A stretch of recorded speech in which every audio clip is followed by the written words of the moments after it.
Yesterday was my younger sister Rebecca's lavish wedding.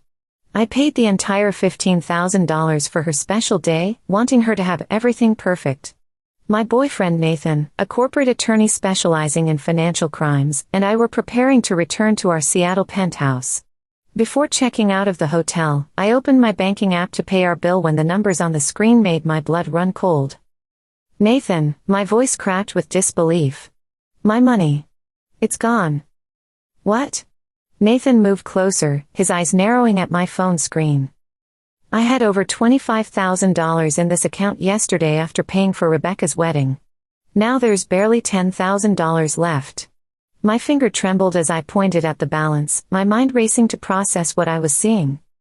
Nathan took my phone, his expression hardening as he scrolled through the transaction history. "Julia, there's a series of unauthorized transfers here, $8,000 to Rebecca's account, $4,000 to Blake's name, and $3,000 to your mother's account. All processed last night while you were showering." I felt my chest tighten.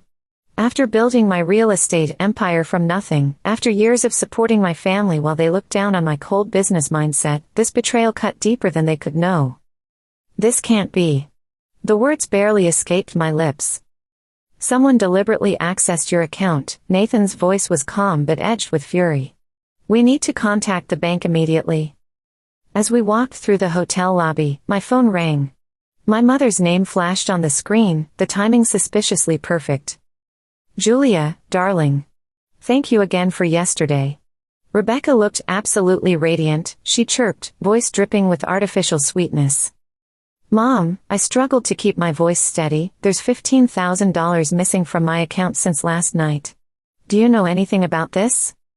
There was a brief pause before she laughed, actually laughed. "Oh, that. Actually, I expected more considering how much you have."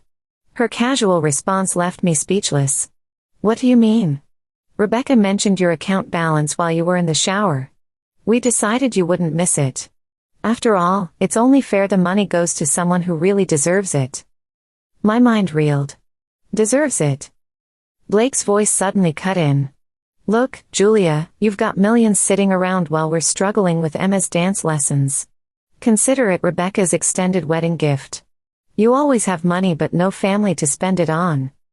Nathan saw my hands shaking and moved closer. I put the phone on speaker. "Mom, what you've done is theft," I said, my voice trembling not with fear but with growing rage. "Don't be so dramatic," she snapped. "We're family. All you think about is your precious money and business. Rebecca has a husband and child, she needs it more than you ever will." Nathan leaned toward the phone. "Mrs. Hayward, I'm Julia's boyfriend. What you've done constitutes unauthorized access and theft. It's a criminal offense." "Oh," the hotshot lawyer. "Stay out of family business," she hissed, voice turning icy. "This doesn't concern you." "How did you get into my account?" I demanded. "Rebecca did it. Your passwords are always so predictable." With that final jab, she hung up. In the car, Nathan squeezed my hand. "What do you want to do?" I started the engine, my decision already made. "We're going to my parents' house. Now." 30 minutes later, we stood at their front door. I could hear laughter inside, they were celebrating their theft. Before I knocked, Nathan touched my shoulder gently. "Remember, stay strategic. Don't let them see your emotions." I nodded and knocked firmly. I heard Blake's voice inside, then shuffling footsteps. My father opened the door, surprise flashing across his face. "Julia.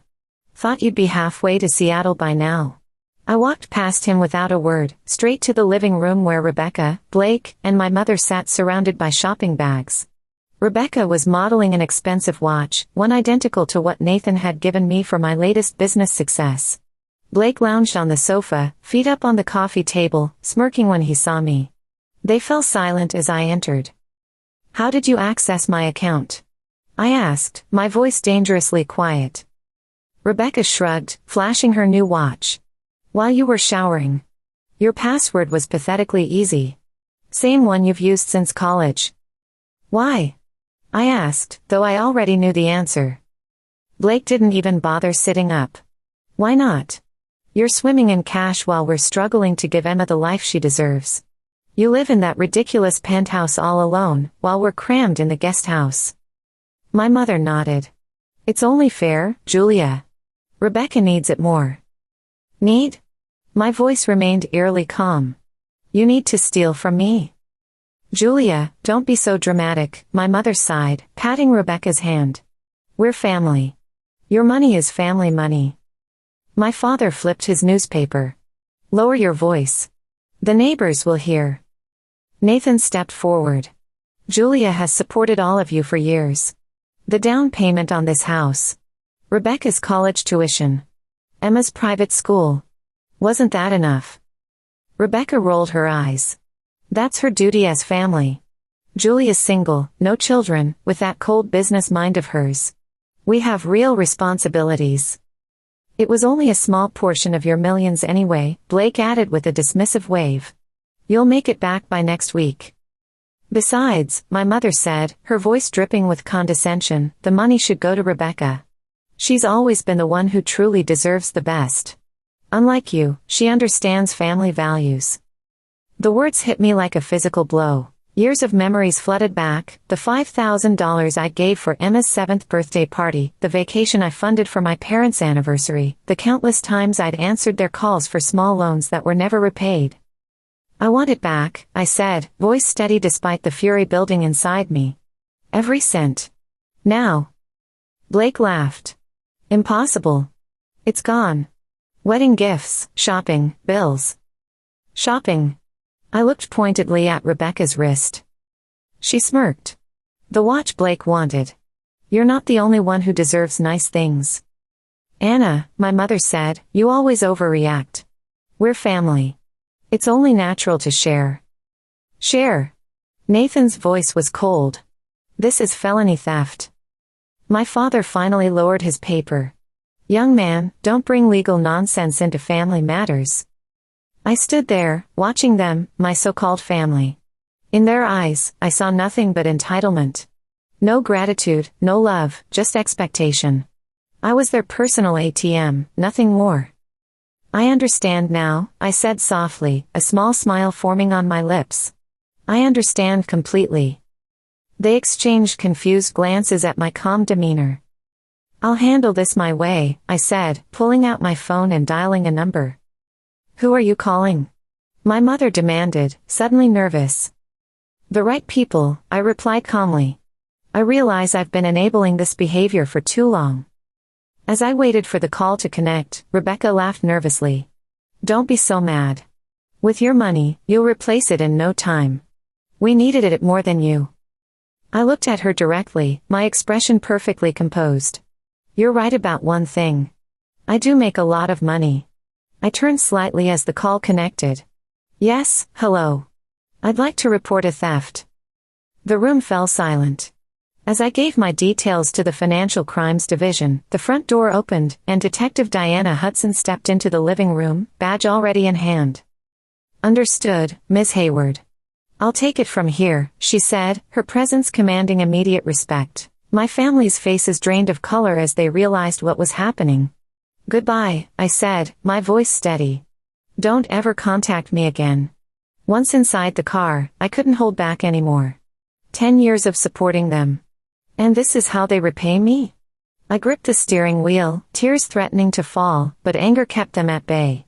Nathan placed his hand over mine. Julia, I want to be clear about something, he said, voice firm but gentle. What they did isn't just morally wrong, it's criminal. Unauthorized access to financial accounts and theft. Those are felonies.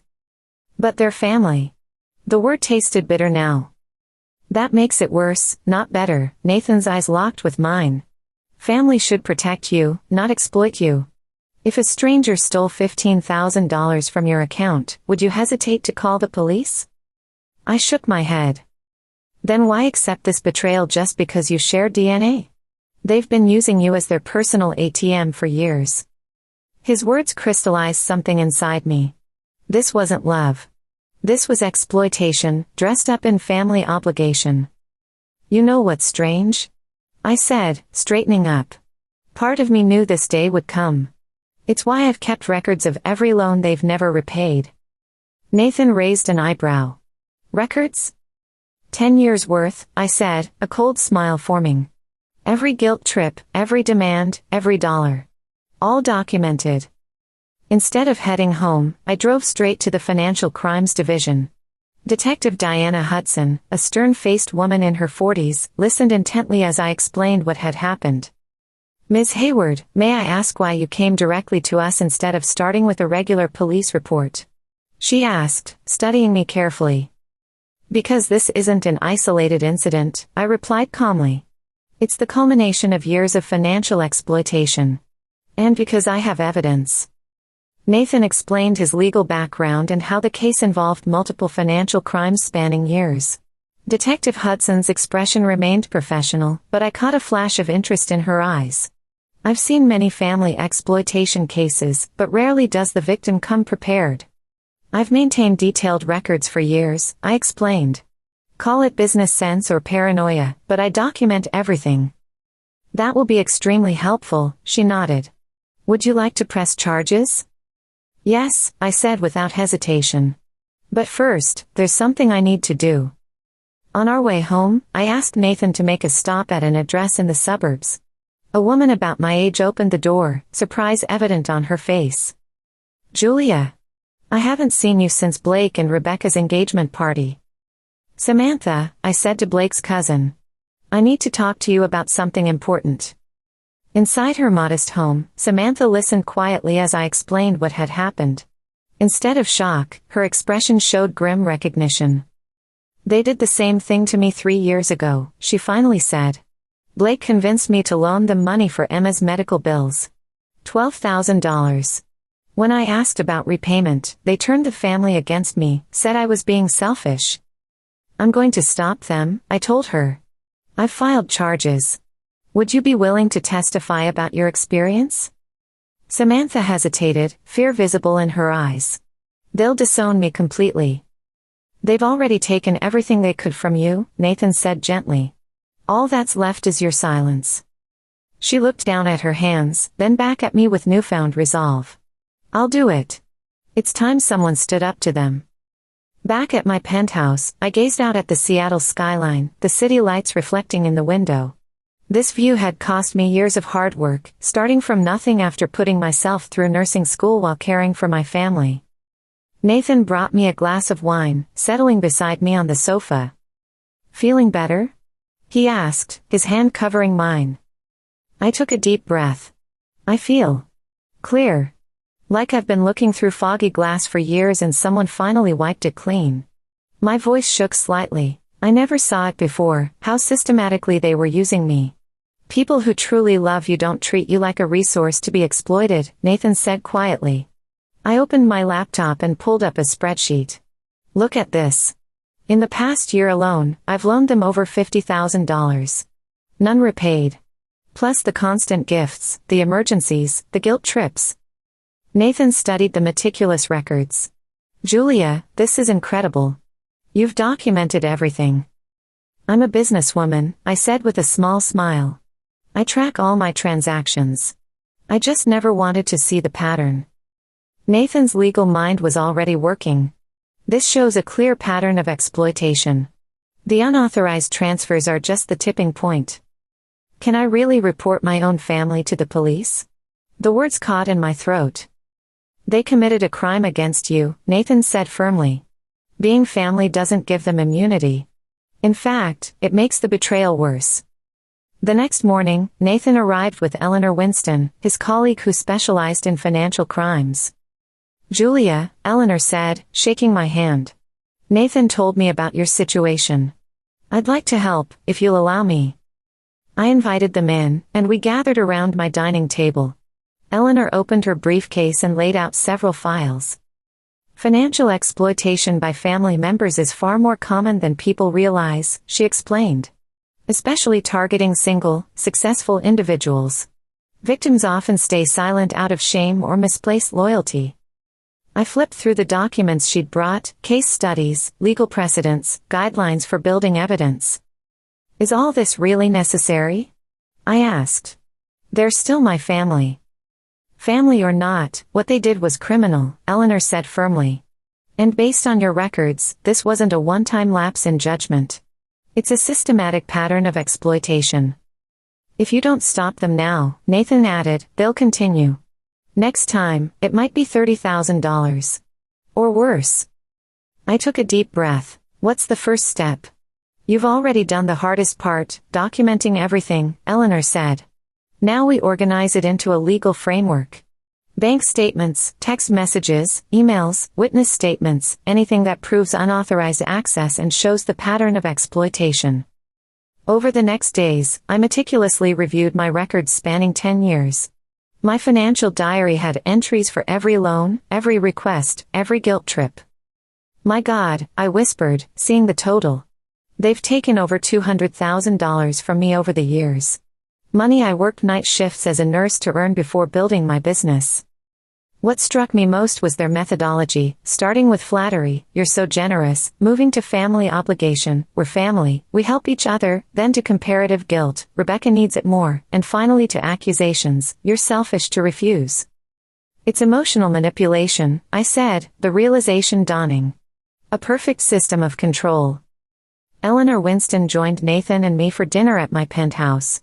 Her sharp eyes examined the evidence I'd compiled. This is textbook financial abuse, Eleanor stated firmly. Tell me, if someone stole $15,000 from Nathan's account, what would you advise? To report it immediately, I answered without hesitation. And if it were his parents who took it? I fell silent, understanding her point.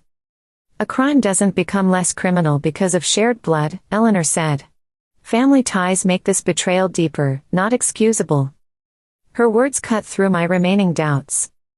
Nathan took my hand. Julia, I'll support your decision either way. You're not facing this alone. I straightened my shoulders. They've disrespected me for the last time. Their behavior stops now. My voice grew stronger. Let's report this to Detective Hudson. Detective Diana Hudson greeted us in her office. Ms. Hayward, I understand you're ready to formally file charges? I nodded. Yes. I want to proceed.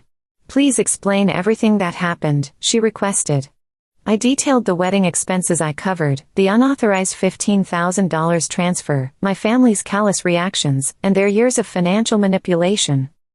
Nathan and Eleanor provided legal context while Detective Hudson took detailed notes. Do you have evidence to support these claims? She asked. Eleanor handed over a meticulously organized folder containing bank statements, documented patterns of exploitation, text messages, and my financial diary spanning a decade. Detective Hudson reviewed the materials, her expression growing increasingly serious. Ms. Hayward, this is compelling evidence of multiple financial crimes, unauthorized access, theft, and systematic exploitation. What happens next? I asked. We'll launch a formal investigation, interview all parties, gather additional evidence, and if warranted, forward the case to the prosecutor, she explained. Given your documentation, that seems likely. Will they be arrested? Possibly. At minimum, we'll likely freeze accounts and may seize assets related to the crime. The reality hit me, my family facing criminal charges.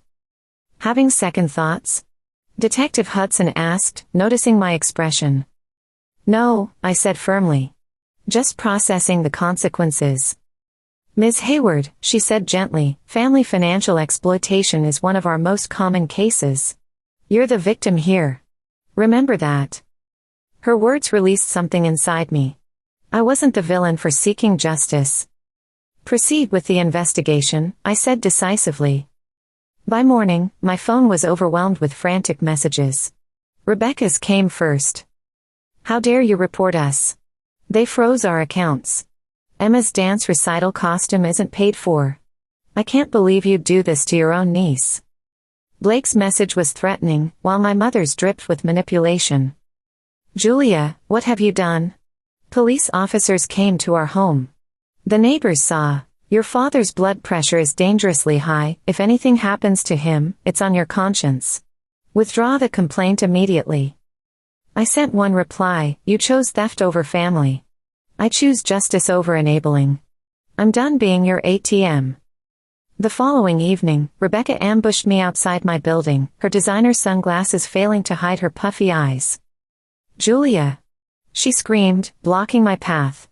"How could you? We're family." "If you want to talk, I'll call Nathan," I replied coolly. "That lawyer boyfriend poisoned your mind. You were never this heartless before him." "Expecting basic respect isn't heartless," I replied, my voice steady. "Stealing is." "Stealing?" She practically spat the word. "We needed help. Blake might lose his job because of you.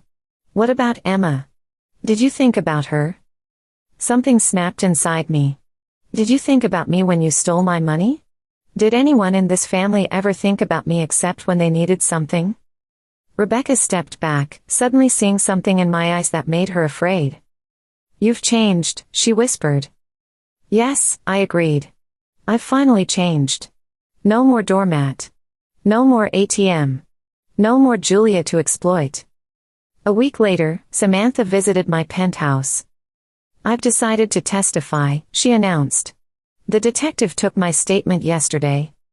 "Samantha, I know how difficult this must be." "It's terrifying," she admitted. "But I can't stay silent anymore. Blake and Rebecca have been calling me nonstop. They're desperate." "I'm sorry you're caught in the middle." Samantha shook her head. "I chose this. They need to face consequences." She hesitated. "Rebecca is spreading rumors that you're mentally unstable, that Nathan is manipulating you for your money." "Of course she is," I sighed. "Anything to avoid responsibility." After Samantha left, Nathan embraced me. "You holding up okay?" It hurts seeing her dragged into this. "She didn't do anything wrong. She made her choice," Nathan said gently. "As everyone must."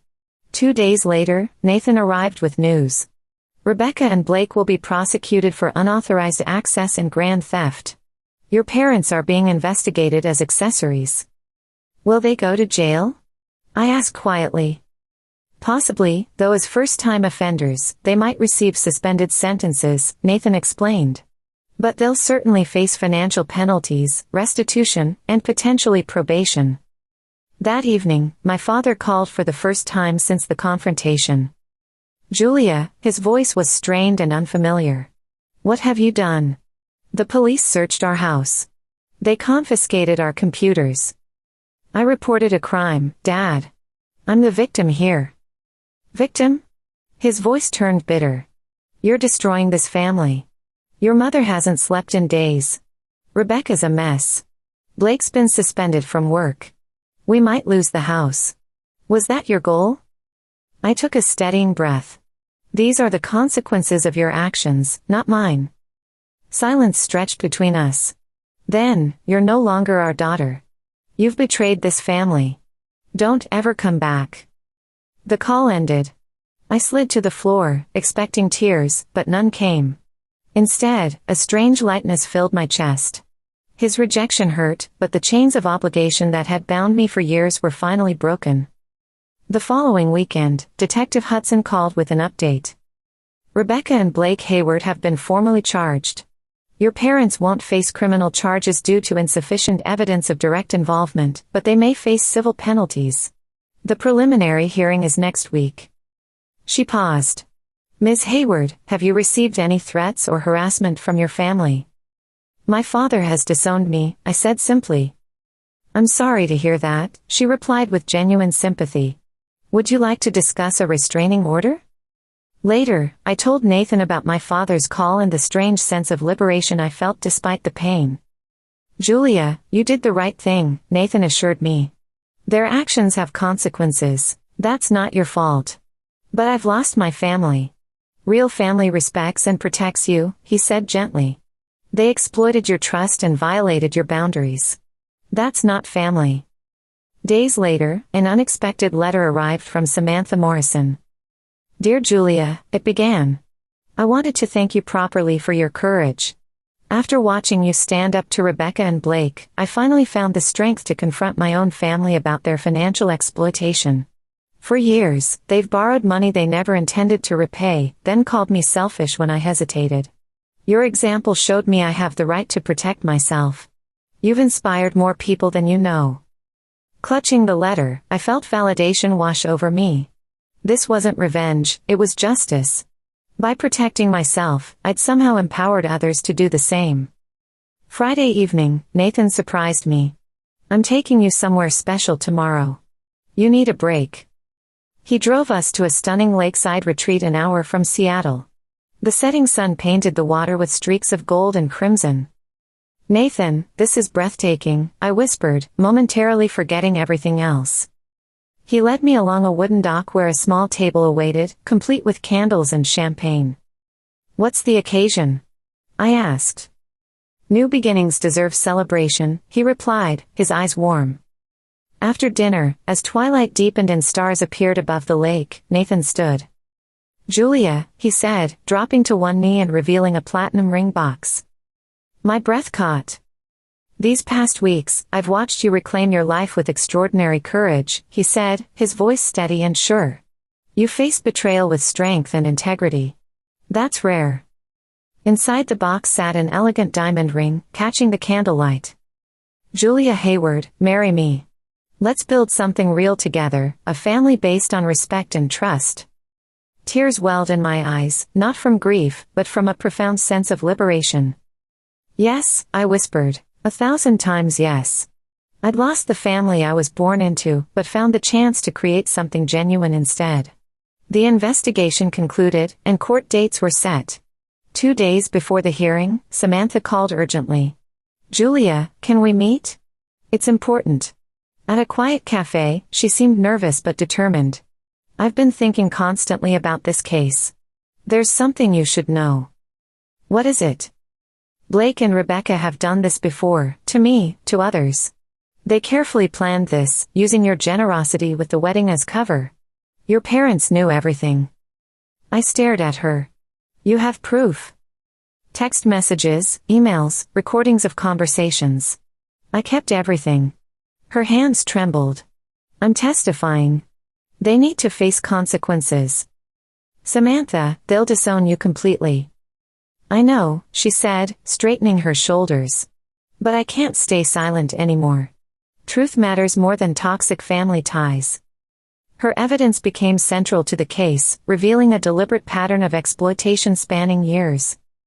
At the preliminary hearing, Rebecca and Blake appeared with their attorney, their expressions oscillating between arrogance and anxiety. The judge, after reviewing the extensive evidence, scheduled the trial and issued a temporary restraining order against my entire family. As we left the courtroom, Rebecca's eyes locked with mine. The smug confidence had vanished, replaced by something I'd never seen before, genuine fear. The reality of consequences was finally sinking in. Nathan squeezed my hand. You okay? Yes, I said, surprising myself with how true it felt. For the first time in years, I really am. That evening, we celebrated our engagement at an elegant Seattle restaurant with Nathan's parents. They greeted me with genuine warmth, already aware of my ordeal. Your family now, Nathan's mother, Catherine, said, squeezing my hand. Real family protects each other and honors boundaries. Her words brought tears to my eyes. This was what genuine family felt like. As we left, I spotted Samantha waiting nervously by the entrance. Samantha. I embraced her, surprised. What are you doing here? Nathan told me about tonight, she said with a shy smile. Congratulations. I glanced at Nathan, who nodded. She risked everything to support you. That's true family. What will you do now? I asked her. I'm staying in Seattle, she replied with newfound confidence. Starting fresh. I found a position at a marketing firm downtown. That's wonderful. I want to be near the people who showed me what real support means, she added. If that's okay. Her words filled me with unexpected joy. I hadn't lost everything, I was building something better. Weeks later, I received another email from Samantha, containing a link to an online support group she'd started. Julia, you changed everything for me. I'm now helping others recognize family financial abuse. Your courage created a ripple effect. Dozens of people are finally speaking up, refusing to accept exploitation disguised as family obligation. Reading this, I felt a profound sense of purpose. The trial proceeded swiftly. Rebecca and Blake pleaded guilty at arraignment, their attorney requesting leniency because of Emma. Judge Harrison delivered his verdict firmly. The defendants are sentenced to 5 years probation for unauthorized access and grand theft. They must repay the stolen $15,000 plus $10,000 in damages for emotional distress. Additionally, they will comply with a 5-year restraining order prohibiting any contact with the victim. Leaving the courthouse, I felt an unexpected sense of peace. This wasn't vengeance, it was justice. That evening, a major network ran a special report titled Family Financial Predators, featuring my case anonymously.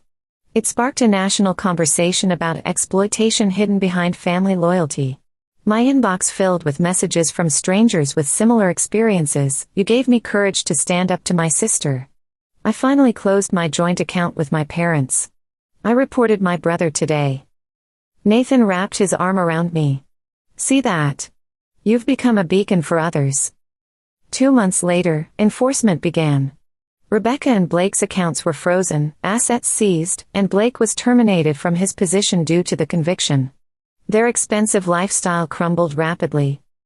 According to Eleanor, they faced imminent foreclosure on their home, unable to maintain payments without access to my funds. A flicker of guilt crossed my mind, quickly dispelled by Nathan's reminder: their actions created these consequences. Not yours. Finally, I felt truly free, building a life anchored in mutual respect rather than obligation, with people who understood that family is earned, not owed.